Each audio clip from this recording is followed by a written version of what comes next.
गवन करा के घरे कैल बड़का विपद कपारे धैल एहो बलम एह तन्हाई के भार पड़ल बस मेज पे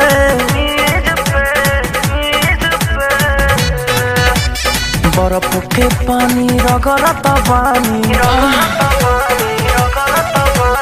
बर्फ के पानी रगड़त बानी राजा हो अपना चीज पे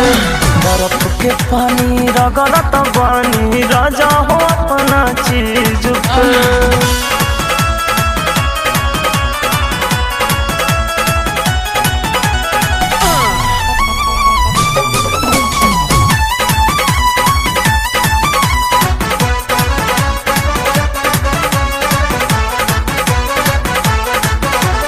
आगे जवानी के जरता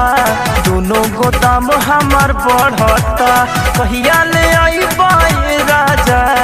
मिले के मन बड़ा करता आगे जवानी के जरता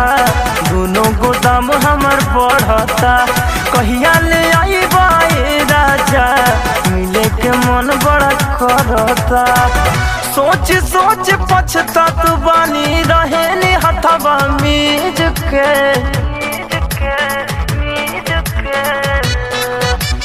बर्फ के पानी रगड़त बानी बर्फ के पानी रगड़त बानी राजा हो अपना चीज पे